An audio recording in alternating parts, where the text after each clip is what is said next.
Assalamualaikum warahmatullahi wabarakatuh. Waalaikumsalam warahmatullahi wabarakatuh. Baiklah, terima kasih kepada teman-teman yang telah mengizinkan saya sebagai moderator pada presentasi kali ini. Baiklah, di sini kita mendapatkan materi tentang konsep dan prinsip perencanaan program PNF. Selanjutnya, perkenalkan nama saya Suryahandani dengan NIM 230051103. Di sini saya sebagai moderator dan selanjutnya yaitu Revi Putri Abdika dengan NIM 230059096 dan Tania Sonia Latifa dengan NIM 230051103.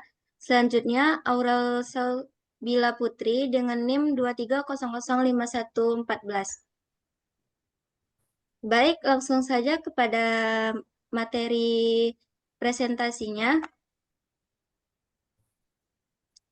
Materi pertama yang akan dijelaskan oleh Aurel Sabila Putri. Kepada Aurel dipersilakan. Terima kasih kepada moderator. Saya akan menjelaskan pengertian tentang konsep dan prinsip perencanaan program PNF. Di mana pengertian tersebut sangat cukup banyak para pakar yang memberi batasan tentang perencanaan berdasarkan bidang keilmuan yang digelitinya. Misalnya, pakar ekonomi akan menyoroti sebuah perencanaan dari sisi ekonomi, kesehatan. Ada juga perencanaan kesehatan, pertanian, yang muncul perencanaan pertanian, seperti perencanaan penyuluhan di bidang penyuluhan dan seterusnya. Dalam bidang ilmu pendidikan juga dikenal dengan perencanaan pendidikan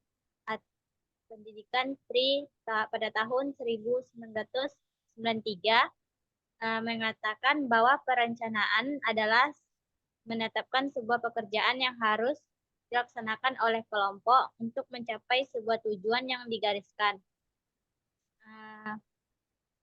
Pada tahun 1973, yaitu mengemukakan bahwa perencanaan adalah awal dari semua proses yang rasional dan mengandung sifat optimis yang didasarkan atas kepercayaan bahwa akan dapat mengatasi berbagai macam permasalahan. Sekian penjelasan dari saya kembalikan kepada moderator. Baik, terima kasih kepada Aurel. Selanjutnya, materi selanjutnya yang akan dibacakan oleh saya sendiri yaitu makna dalam perencanaan program PNF. Yang pertama ada makna yang dimaksud yaitu prinsip ini mengacu pada pentingnya memiliki tujuan yang jelas dan terukur dalam merencanakan program pendidikan non-formal. Tujuan yang spesifik membantu dalam menentukan langkah-langkah yang tepat untuk mencapai hasil yang diinginkan. Yang kedua, ada makna yang dimaksud yaitu memahami tahapan-tahapan yang harus dilalui dalam perencanaan program pendidikan non-formal. Hal ini termasuk identifikasi kebutuhan, perumusan tujuan, pengembangan strategi, implementasi, dan evaluasi program. Selanjutnya, makna yang ketiga yaitu pedoman atau aturan yang menjadi dasar dalam merancang program pendidikan non-formal. Prinsip-prinsip ini mencakup aspek-aspek seperti kesesuaian dengan kebutuhan masyarakat, berkelanjutan program, keterlibatan stakeholder, dan peningkatan kualitas program. Yang keempat yaitu mendeskripsikan pengertian perencanaan, yaitu adalah prinsip ini mengharuskan pemahaman yang mendalam tentang konsep perencanaan program pendidikan non-formal. Mengetahui secara jelas apa yang dimaksud dengan perencanaan memungkinkan para penyelenggara program untuk merancang program dengan baik. Selanjutnya, materi selanjutnya yang akan disampaikan oleh Repi. Pada Repi dipersilakan.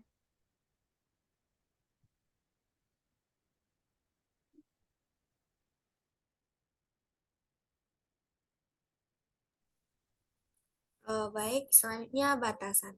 Aspek-aspek yang membatasi perencanaan PNF beberapa yang umumnya menjadi batasan dalam perencanaan program PNF meliputi yang pertama tujuan program, yang kedua sasaran peserta, yang ketiga kurikulum dan materi pelajaran, yang keempat metode pembelajaran, yang kelima sumber daya, yang keenam waktu, dan ketujuh lingkungan.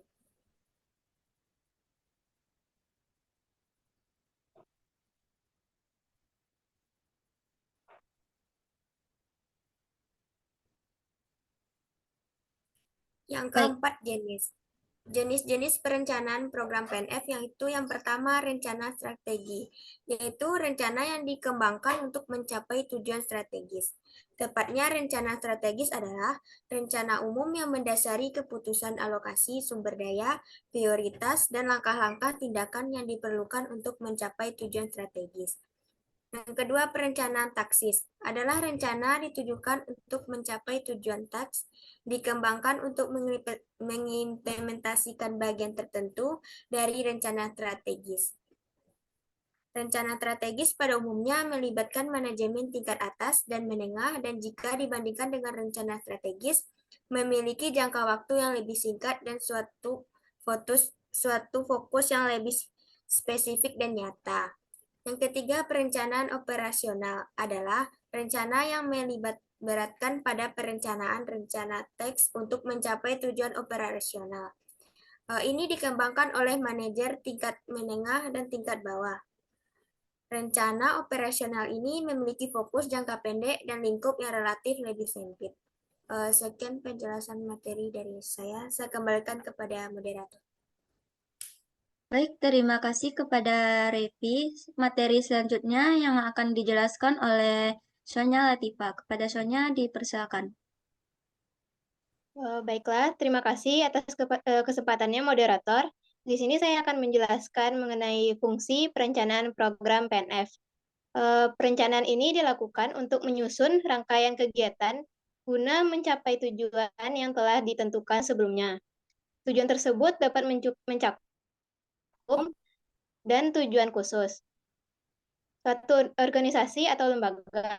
Perencanaan pendidikan luar sekolah tujuannya yaitu yang pertama berupaya untuk yang berkaitan dengan penyusunan rangkaian yang akan dilakukan untuk mencapai tujuan dengan memperkembangkan sumber-sumber yang tersedia atau dapat disediakan. Sumber-sumber itu meliputi sumber manusiawi dan sumber non-manusiawi. Sebagai sumber manusiawi itu mencakup antara lain sebagai contohnya yaitu pamong belajar, fasilitator, tutor, warga belajar, pimpinan lembaga, dan masyarakat. Sumber non-formal manusiawi ini meliputi yaitu fasilitas, alat-alat, waktu, biaya, lingkungan, sosial, dan budaya. Selanjutnya yaitu mengenai kedudukan. Kedudukan perencanaan PNF ini yang pertama itu ada landasan utama program, yaitu perencanaan PNF ini menjadi landasan utama bagi keseluruhan pelaksana program. Dalam tahap perencanaan ini, tujuan, strategi, dan metode program ditentukan dengan cermat untuk mencapai hasil yang diinginkan. Yang kedua, mengarahkan implementasi. Maksudnya yaitu perencanaan program PNF memberikan arahan bagi implementasi program.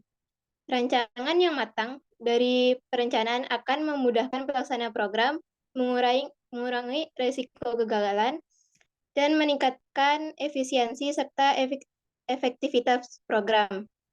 Yang ketiga yaitu menentukan rencana. Yaitu maksudnya perencanaan program PNF menetapkan rencana tindakan yang spesifik dan terstruktur untuk mencapai tujuan program. Hal ini mencakup alokasi sumber daya, jadwal kegiatan, dan evaluasi progres program secara berkala. Yang keempat yaitu memastikan keberlanjutan.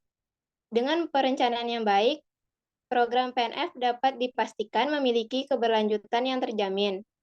Perencanaan yang menyeluruh mempertimbangkan aspek-aspek jangka panjang untuk memastikan program dapat terus berjalan dan memberikan manfaat yang berkelanjutan. Yang kelima, dasar evaluasi. Maksudnya yaitu perencanaan program PNF juga menjadi dasar evaluasi keberhasilan program.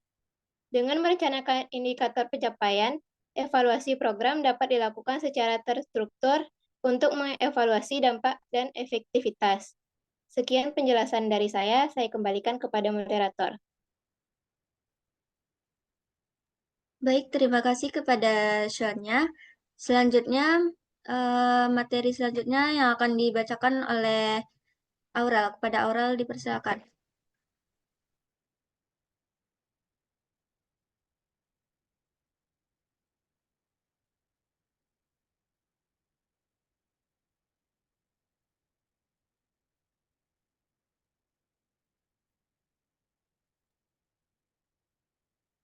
Baik, terima kasih moderator. Selanjutnya saya akan membahas tentang kedudukan. Yang pertama yaitu landasan utama program. Maksudnya itu perencanaan program PNF ini menjadi landasan utama bagi keseluruhan pelaksanaan program. Yang kedua yaitu mengarahkan implementasi, di mana perencanaan program PNF ini dapat memberikan arahan bagi implementasi program. Dan juga rancangan yang matang dari perencanaan akan memudahkan pelaksanaan program. Yang ketiga yaitu menentukan rencana tindakan, di mana perencanaan program PNF ini dapat menetapkan rencana tindakan yang spesifik dan terstruktur untuk mencapai sebuah tujuan program. Yang keempat yaitu memastikan keberlanjutan. Dengan perencanaan yang baik, program PNF dapat dipastikan memiliki keberlanjutan yang terjamin. Sekian dari saya kembalikan kepada moderator. Baik, terima kasih kepada Aurel. Materi selanjutnya yang akan dibacakan oleh saya sendiri, yaitu perencanaan program PNF. Perencanaan program PNF melibatkan beberapa langkah penting. Yang pertama, identifikasi kebutuhan, menentukan kebutuhan pendidikan masyarakat berdasarkan data yang akurat. Yang kedua, pengembangan program. Merancang program yang relevan dan sesuai dengan kebutuhan yang telah diidentifikasikan. Ini termasuk menentukan tujuan, sasaran, dan strategi pelaksanaan. Yang ketiga, pengorganisasian sumber daya, mengalokasikan sumber daya yang diperlukan termasuk tenaga pengajar, fasilitas, dan materi pembelajaran. Yang keempat, evaluasi dan monitoring, yaitu melakukan evaluasi terhadap pelaksanaan program untuk memastikan bahwa tujuan tercapai dan melakukan penyesuaian jika diperlukan. Baik, dari presentasi kita kali ini dapat disimpulkan bahwa perencanaan program PNF adalah langkah awal yang sangat penting dalam pelaksanaan pendidikan non-formal.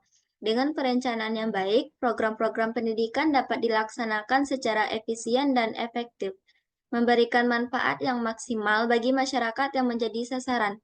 Melalui pendekatan sistematis dalam perencanaan, sangat diharapkan pendidikan non-formal dapat berkontribusi signifikan dalam meningkatkan kualitas hidup individu dan masyarakat secara keseluruhan.